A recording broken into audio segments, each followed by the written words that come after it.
Hello students. पिछले lectures में हम लोगों ने ये देखा कि हम किस तरीके से कोलाइडल सॉल्व को बना सकते हैं, फिर उसे किस तरीके से ख़राब कर सकते हैं, like peptization of solve and coagulation of solve. उस वीडियो में हम लोगों ने थोड़ा बहुत ये भी डिस्कस किया था कि क्या होता है हार्डी-डिस्कस रूल, मतलब कि एक पॉजिटिव आयन या पॉजिटिव सॉल्व को ख़राब करने के लिए एक निगेटिव आयन रिस्पॉन्सिबल होता है और एक निगेटिव सॉल्व को ख़राब करने के लिए पॉजिटिव आयन रिस्पॉन्सिबल होता है।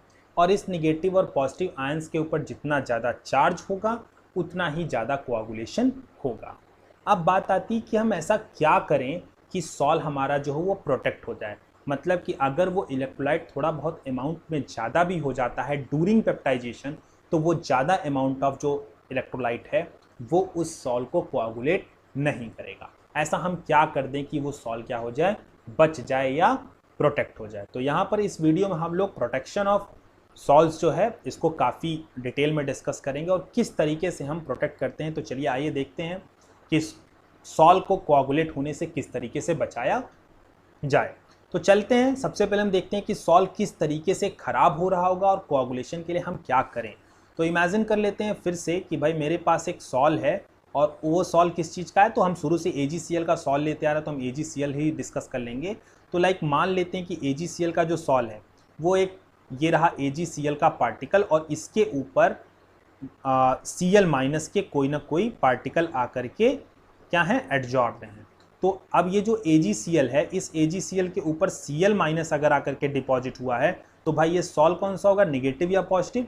तो आंसर है निगेटिव होगा, क्योंकि इसके ऊपर Cl माइनस आकर के डिपॉजिट हुए हैं। तो भाई ये रहा Cl माइनस का पूरा आयंस जो इसके ऊपर डिपॉजिट है और ये एज ए होल क्या है, निगेटिव सॉल्व। अब इस निगेटिव सॉल्व को कोआगुलेट करने के लिए मैं इसमें कोई भी इलेक्ट्रोलाइट डाल सकता हूं। तो भाई चलो मैंने क्या कर दिया, इसको कोआगुलेट करने के लिए NaCl डाल दिया।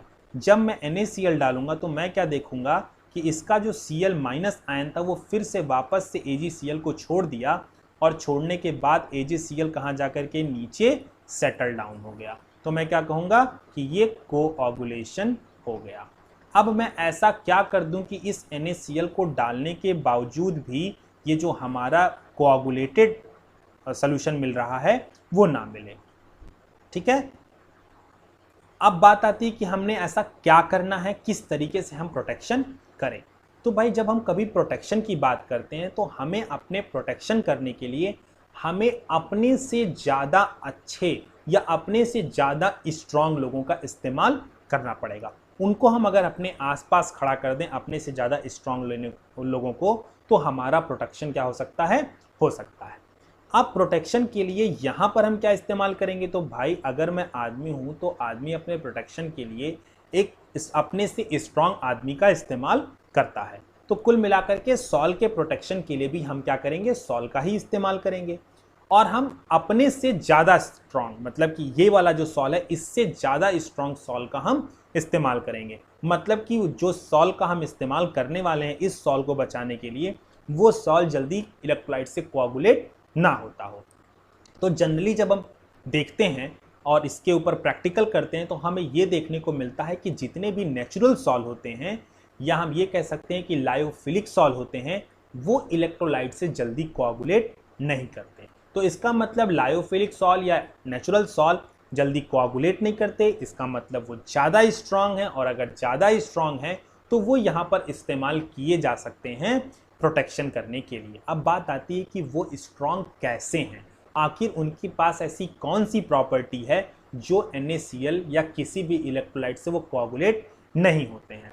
तो अगर मैं यहाँ पर किसी भी नेचुरल इलेक्ट्रोलाइट की बात, नेचुरल सॉल्व की बात करूँगा, तो नेचुरल सॉल्व में क्या होता है कि लाइक थोड़ी देर के लिए इमेजिन कर लेते हैं कि मैंने स्टार्च का सॉल्व ले लिया। तो ये एक स्टार्च का जो पार्टिकल होगा, इस पार्टिकल के ऊपर वाटर आकर के अट्रैक्ट होगा, क्योंकि मैंने पहले भी कह रखा था कि जो नेचुरल होते हैं उनका नाम ही क्या होता है, लायोफिलिक, मतलब कि लिक्विड लविंग। और लिक्विड लविंग ये खुद से डिजॉल्व हुए हैं तो इनके ऊपर कोई आयन तो आकर के चिपकेगा नहीं। लाइक यहाँ पर मैंने जबरदस्ती Cl माइनस चिपकाया था ताकि इस पूरे के ऊपर as a whole negative charge आ जाए और ये अपने दूसरे वाले आयंस के साथ क्या हो, रिपेल करें। पर यहाँ पर क्या है, यहाँ पर ये खुद अपने आप डिजॉल्व हुआ था, नेचुरल सॉल्व था, तो यहाँ पर मुझे ऐसा कुछ करने की ज़रूरत नहीं थी। और जब ये खुद डिजॉल्व हुआ था और साथ में इसका जो अपना लिक्विड जिसके अंदर ये डिजॉल्व हुआ था उसके साथ एक लविंग नेचर था।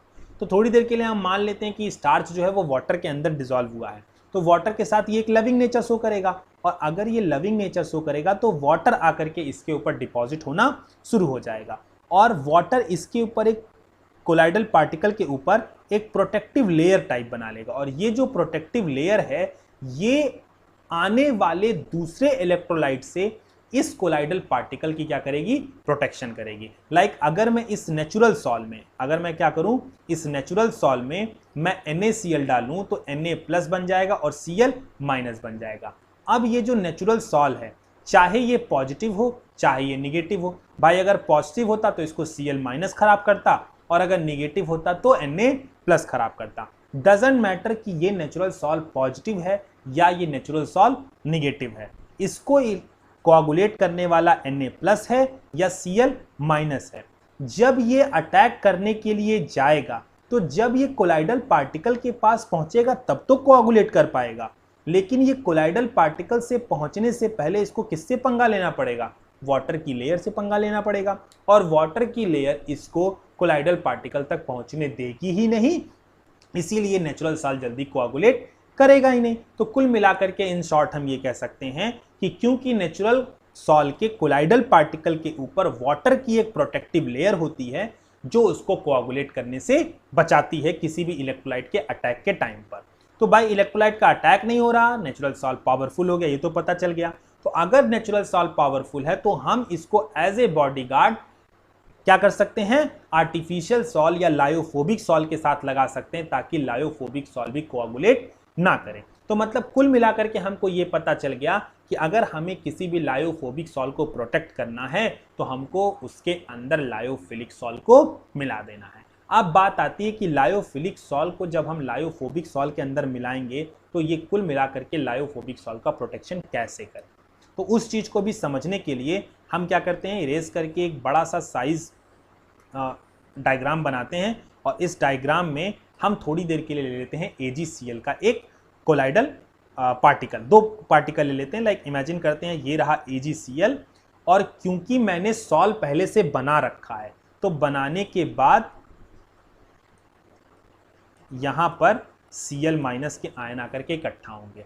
बात बार बार आपके दिमाग में ये खटक रही होगी कि भाई जब कभी भी Cl- आकर के इसके ऊपर डिपॉजिट हो रहा है तो ऐसा क्या हुआ होगा कि जो एक्स्ट्रा Cl- आ रहे होंगे जो बार बार कोआगुलेट कर दे रहे हैं इसको, आखिर हमने इसको बना कैसे लिया, तो उसके बारे में भी हम डिस्कस करेंगे थोड़ी देर के बाद। कुल मिलाकर के हमारे ये समझ में आ गया है कि अभी हमारे पास AgCl का सॉल आर्टिफिशियल वाला लायोफोबिक वाला अवेलेबल है, मैंने कुछ जुगाड़ करके बना लिया, इसको कोआगुलेट करने से बचा लिया।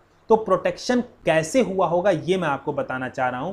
तो भाई थोड़ी देर के लिए मैं इमेजिन कर ले रहा हूं कि ये AgCl का क्या है, दो कोलाइडल पार्टिकल हैं जिसके ऊपर Cl- की एडजॉर्प्शन हो गई है, और ये कुल मिलाकर के इस पूरे कोलाइडल पार्टिकल को निगेटिव चार्ज दे रही होगी और सॉल को निगेटिव बना रही होगी। अब इसको कोआगुलेट करने के लिए अगर ये निगेटिव है तो मुझे कौन सा इलेक्ट्रोलाइट डालना पड़ेगा, ऐसा कोई भी इलेक्ट्रोलाइट जिसका पॉजिटिव वाला आयन क्या हो, स्ट्रांग हो। तो मैं कह सकता हूं मैंने NaCl डाल दिया या मैंने AlCl3 डाल दिया। अब Na+ है और AlCl3 Al पे 3+ है, तो यहाँ पर Na+ कोआगुलेट करेगा और यहाँ पर Al+3 कोआगुलेट करेगा। अगर हम AlCl3 डालेंगे तो कोआगुलेशन जल्दी होगा और NaCl डालेंगे तो कोआगुलेशन थोड़ा स्लो होगा। बट इस मतलब इलेक्ट्रोलाइट मैंने डाला कोआगुलेट कराने के लिए, पर मैं चाहता हूं कि ये कोआगुलेट करने के लिए मैंने डाला तो कुछ ऐसा किया जाए कि मैं इस पूरे सॉल को कोआगुलेट होने से बचा लूं। तो इसको डालने से पहले मैंने क्या कर दिया, इसके अंदर नेचुरल सॉल्ट डाल दिया। क्या डाल दिया मैंने, नेचुरल सॉल्ट, या मैंने क्या डाल दिया, लायोफिलिक सॉल्ट। अब हमको पता है कि लायोफिलिक सॉल्ट के जो कोलाइडल पार्टिकल होते हैं ना, अभी मैंने आपको 5 मिनट पहले बताया कि उसके ऊपर वाटर की क्या होती है, एक कोटिंग होती है, वाटर की कवरिंग होती है, जो लायोफिलिक सॉल्ट को खुद क्या बनाती है, स्ट्रांग बनाती है, किसी भी इलेक्ट्रोलाइट के अटैक से बचाती है। तो मैं क्या कर सकता हूं, मैं कह सकता हूं कि भाई कुल मिलाकर के लायोफिलिक सॉल्ट का अगर ये पार्टिकल है तो इसके ऊपर वाटर की क्या होगी, एक कवरिंग होगी, इसकी वजह से स्ट्रांग है।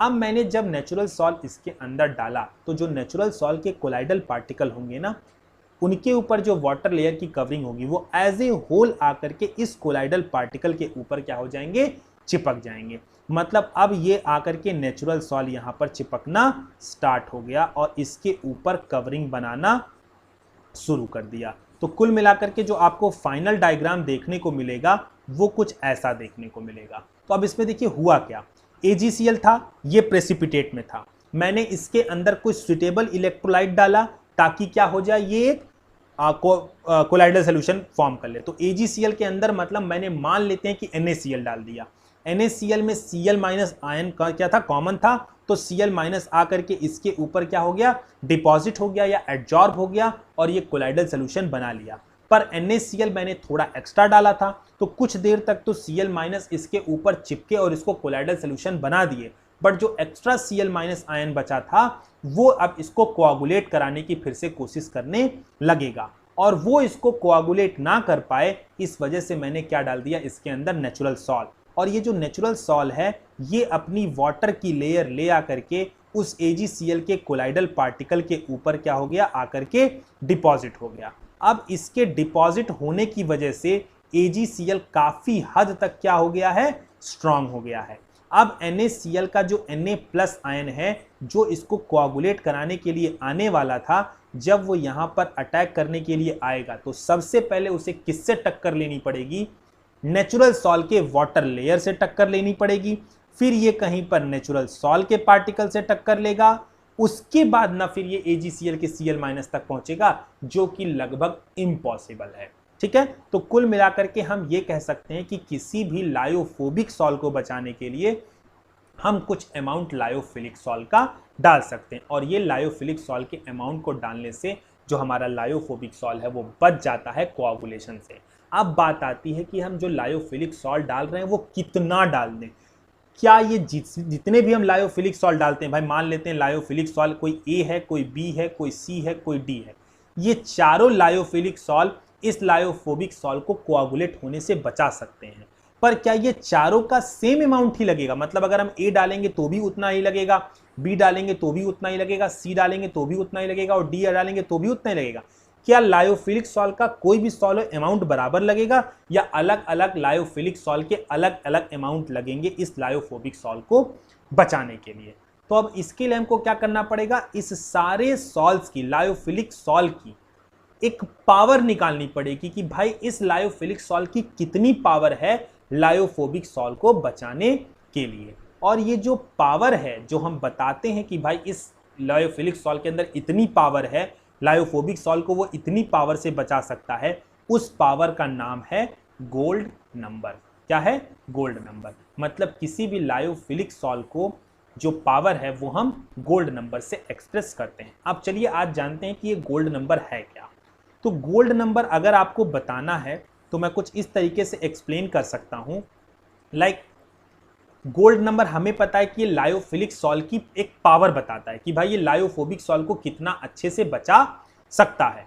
तो हम ये कहेंगे लेट अस अज्यूम दैट कि कोई लायोफिलिक सॉल्ट है A, कोई लायोफिलिक सॉल्ट है B, कोई लायोफिलिक सॉल्ट है C और कोई लायोफिलिक सॉल्ट है D। और यहां पर मैंने एक लायोफोबिक सॉल्ट ले लिया है। क्या ले लिया है, लायोफोबिक सॉल्ट। ठीक, अब इस लायोफोबिक सॉल्ट को कोआगुलेट करने के लिए मैंने NaCl डाल दिया। ठीक है, ये NaCl जाते ही लायोफोबिक सॉल्ट कोआगुलेट कर जाएगा और इस कोआगुलेशन को बचाने के लिए या तो मैं इसमें A डालूंगा, या तो मैं इसमें B डालूंगा, या तो मैं इसमें C डालूंगा, या तो मैं इसमें D डालूंगा और इसके अलग अलग अमाउंट यूज होंगे। हो सकता है A का 1 ही ग्राम डालूं और ये कोआगुलेशन से बच जाए, B का 1 मिलीग्राम डालने पर ये कोआगुलेशन से बच जाए, C का आधा मिलीग्राम डालने से ये बच जाए। तो ये अलग अलग अमाउंट डालने से ये लायोफोबिक सॉल्ट कोआगुलेशन से बच जा रहा है। लेकिन अब बात आती है कि ये जो हम NaCl डाल रहे हैं ये भी अलग अलग स्ट्रेंथ के डाल सकते हैं। हमने NaCl ज़्यादा डाला, हमने NaCl कम डाला। तो कुल मिलाकर के गोल्ड नंबर को अगर हम एक्सप्रेस करना चाहते हैं तो इन सारे एक्सपेक्ट्स पे हमको ध्यान देना होगा।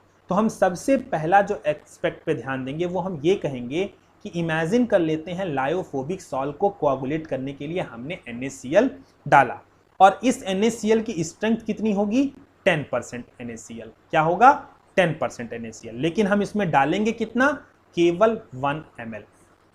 बहुत ध्यान से समझिएगा ये 10% NaCl 1 ml का क्या मतलब है। 10% NaCl 1 ml का मतलब ये है कि मैं लायोफोबिक सॉल्ट को कोआगुलेट करने के लिए मैं क्या डाल रहा हूं, NaCl। अब NaCl मैं डालूंगा ताकि लायोफोबिक सॉल्ट क्या हो जाए, कोआगुलेट कर जाए। NaCl मैं जो डालूंगा वो किसी न किसी सोल्यूशन के फॉर्म में होगा। भाई सॉलिड तो मैं 1 चम्मच डाल नहीं दूंगा, मैं उसको पहले वाटर का एक एक्वस सोल्यूशन बनाऊंगा फिर मैं डालूंगा। और अगर मैंने NaCl के अंदर पानी डाला तो अब वो प्योर कहाँ रह गया, वो प्योर तो रह नहीं रह गया। अब पानी में ज्यादा भी डाल सकता हूँ, पानी में कम भी डाल सकता हूँ। भाई कोई आदमी उसने ड्रॉप पानी डाला कि मैं केवल उतना ही पानी डालूंगा कि NaCl बिल्कुल हल्का सा डिजोल्व हो और मैं उसको कोआगुलेशन के लायोफोबिक सॉल्ट में डाल दूंगा। मतलब ये जो NaCl मैं इस्तेमाल कर रहा हूं लायोफोबिक सॉल्ट को कोआगुलेट करने के लिए, उसका अमाउंट भी अलग अलग हो सकता है। तो मैं कौन सा अमाउंट लूंगा, उस अमाउंट को फिक्स करने के लिए मैं कह रहा हूं भाई हमको 10% NaCl लेना है। मतलब अगर किसी बच्चे ने 100 ml NaCl का सोल्यूशन बनाया है तो उस 100 ml में से 10 ml क्या होगा, NaCl होगा, बाकी 90 ml वाटर होगा। और इस 100 ml में से, यानी अब मैं उसकी पावर बता रहा हूं, इस पावर में से केवल मैं 1 ml डालूंगा कोआगुलेट करने के लिए। मतलब 10% NaCl सोल्यूशन अगर केवल 1 ml डाला जाता है लायोफोबिक सॉल्ट को कोआगुलेट करने के लिए, तो उस समय पर A का जितना मिलीग्राम लगेगा इस लायोफोबिक सॉल्ट को बचाने के लिए, वही कहलाएगा गोल्ड नंबर। क्या कहलाएगा वो, गोल्ड नंबर। मैं एक बार फिर से B के टर्म में बताता हूं। लायोफोबिक सॉल्ट था, हमें कोआगुलेट करना है, कोआगुलेट करने के लिए हमें NaCl डालना है। NaCl डालना है तो हम एक्वस सोल्यूशन के फेज में डालेंगे, और अगर हम NaCl का एक्वस सोल्यूशन बनाते हैं तो उसकी पावर भी बतानी पड़ेगी। कोई पानी ज़्यादा डाल देगा, कोई पानी कम डाल देगा। इस पानी ज़्यादा और कम के चक्कर में सबका पावर बराबर हो, इस वजह से मैंने पहले ही बता दिया कि भाई सबको 10% NaCl लाना है। 10% NaCl का मतलब क्या है, कोई 100 ml बना रहा होगा, कोई 50 ml बना रहा होगा, कोई 10 ml बना रहा होगा, कोई 20 ml बना रहा होगा। तो सब लोगों के अंदर, उस सोल्यूशन के अंदर 10% NaCl ही होना चाहिए। मतलब अगर कोई 100 ml सोल्यूशन बना रहा है तो उसमें 10 ml ही नमक डालेगा। अगर कोई 90 ml सोल्यूशन बना रहा है तो उसमें 9 ml ही नमक डालेगा। अगर कोई 10 ml सोल्यूशन बना रहा है तो उसमें 1 ml ही नमक डालेगा। तो मतलब कुल मिलाकर के ये 10% NaCl सोल्यूशन हो गया। और वो जो सोल्यूशन वो बना करके लाएगा इस लायोफोबिक सॉल्ट को कोआगुलेट करने के लिए, उस सोल्यूशन में से केवल कितना डालेगा, 1 ml डालेगा। 1 ml डालते ही ये लायोफोबिक सॉल्ट कोआगुलेट कर जाना चाहिए, क्योंकि हमें बचाना है। तो अब हमें बचाने के लिए लायोफिलिक सॉल्ट डालना है। चलो मैंने लायोफिलिक सॉल्ट क्या डाल दिया, B डाल दिया। B का कितना मिलीग्राम लगा और ये लायोफोबिक सॉल्ट कोआगुलेट होने से बच गया, वो जितना मिलीग्राम लगा है वही क्या है, गोल्ड नंबर। अब अगर मैं गोल्ड नंबर को एक लाइन में एक्सप्लेन करूं तो क्या है, तो गोल्ड नंबर हम कुछ इस तरीके से डिफाइन कर सकते हैं, that gold number is the amount of lyophilic salt in milligram which is required to protect the coagulation of lyophobic salt from 1 ml of 10% NaCl solution. तो मैं क्या लिखूंगा, मैं लिखूंगा gold number is the amount of lyophilic salt, क्योंकि ये lyophilic salt है, in milligram which is required to protect lyophobic salt from coagulation when 1 ml of 10% NaCl is added। तो 1 ml 10% NaCl से बचाने के लिए लायोफिलिक सॉल्ट का जितना मिलीग्राम इस्तेमाल किया जाता है वही क्या है, गोल्ड नंबर है उस लायोफिलिक सॉल्ट का। अब बात आती है कि मान लेते हैं A का 2 मिलीग्राम लगा, B का 1 मिलीग्राम लगा, C का 0.1 मिलीग्राम लगा और D का 5 मिलीग्राम लगा। तो कौन सा लायोफिलिक सॉल्ट स्ट्रांग है, मतलब कौन सा हमें ज्यादा यूज करना चाहिए। तो कुछ इसको हम इस तरह से समझ सकते हैं, भाई मान लो आपको बुखार है, आपको क्रोसिन खानी है, आपको कोई एक ABCD दवा खानी है, एक दवा है जिसको आप खाने पर मान लो तो आप ऐसा ले सकते हो एक दवा खाने 10 टेबलेट खानी पड़ रही है तब आप सही हो रहे हो, एक दवा एक ही टेबलेट खाने पर सही हो जा रहे हो, और एक दवा का तो मतलब आप केवल एक आधा टुकड़ा खा रहे हो और सही हो जा रहे हो। तो कौन सी दवा स्ट्रांग है? जिसका आप आधा टुकड़ा खा रहे हो, आधे टुकड़े में ही आप सही हो जा रहे हो तो वो ज़्यादा स्ट्रांग है। जिसका 10 टेबलेट खा करके आप सुधर रहे हो, आपके बुखार में सुधार आ रहा है, तो वो टेबलेट क्या है? बिल्कुल ही बेकार है, वो यूजलेस है।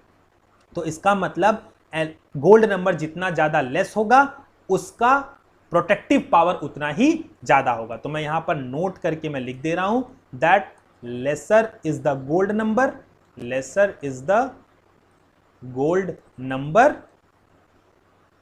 हम क्या कहेंगे? More is the protective power, more is the protective power. तो अब अगर मैं आपसे कह दूं कि भाई किसी का गोल्ड नंबर 1 है, किसी का गोल्ड नंबर 2 है, तो ज्यादा अच्छा प्रोटेक्टिव पावर किसकी है? तो जिसका गोल्ड नंबर 1 है। तो गोल्ड नंबर कम, प्रोटेक्टिव पावर ज्यादा। तो कुल मिलाकर के मैं उम्मीद ये रखता हूं कि भाई आपको प्रोटेक्शन तो समझ में आ गया होगा। इसके पहले वाले वीडियो में मैंने आपको सॉल्व बनाना बताया था, अब मैंने आपको क्या कहते हैं, बचाना बता दिया। अब बात यह आती है कि मैं कुछ देर के लिए सॉल्व को बचा तो सकता हूं, पर जो एक्स्ट्रा NaCl है वो बार बार डिस्टर्ब तो करेगा ही करेगा, और एक टाइम पर आकर के वो आपके सॉल्व को कोआगुलेट करा देगा।